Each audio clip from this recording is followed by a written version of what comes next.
কেননা বর্তমান যে রাজ্য সরকার এই পশ্চিমবঙ্গটাকে যারা বর্তমান পরিচালনা করছেন, অর্থাৎ তৃণমূল সরকার, টিএমসি, তোলাবাজ মমতা সরকার,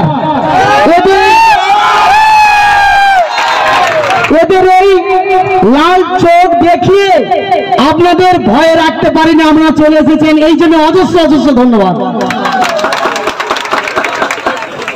আর এই সভা যে সদ্য সভাপতি সাহেব রয়েছেন এবং আমাদের সবাই সমস্ত সভাসদগণ রয়েছেন, অনেক বিচক্ষণ মানুষ রয়েছেন, আমাদের পার্টি সাহেব রয়েছেন, প্রত্যেককে আমাদের আইএসএফের তরফ থেকে এবং আমি বৈষ্ণব মানুষ, প্রত্যেকের কাছে করজোড়ে নমস্কার জানাচ্ছি। এবং যারা আমাদের আম্মা জানেন রয়েছেন, আপনাদের অজস্র ধন্যবাদ, অজস্র নমস্কার। মা বোনেরা তো আসল ক্ষমতা, আপনারাই পারেন ওই বাচ্চা মেয়েকে হারাতে, সে শক্তি আপনাদের আছে। এবং যারা দূর দূরান্ত থেকে এসেছেন, অন্যান্য ব্লক থেকে এসেছেন, প্রত্যেকে অজস্র ধন্যবাদ জানাচ্ছি। যারা পথে রয়েছেন, যারা মাঠে রয়েছেন, যারা আমাদের এই মাইকের শব্দ যত যাচ্ছে, আমাদের যারা পক্ষে রয়েছেন, আমাদের বিপক্ষে যারা রয়েছেন, অনেকে ভয়ে চা দোকানে বসে রয়েছেন, আসতে পারছেন না, আমাদের পক্ষ থেকে সবাইকে ধন্যবাদ জানাচ্ছি।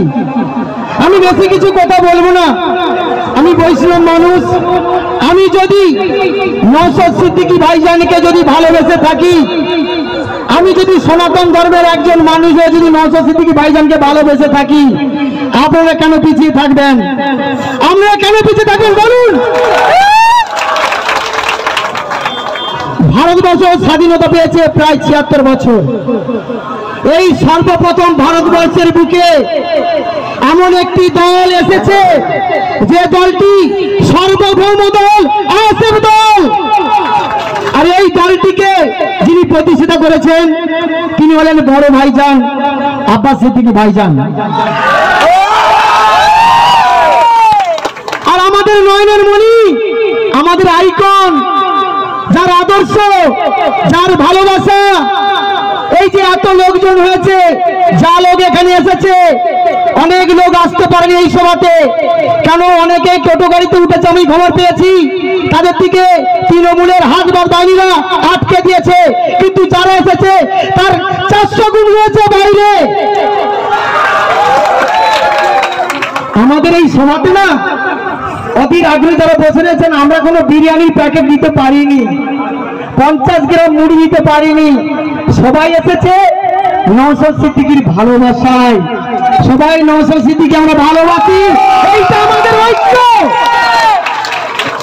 আর এই ঐক্যটাকে ধরে রাখার জন্য আমাদের নওশাদ সিদ্দিকী ভাইজানের আমাদের অজয়দা রয়েছে,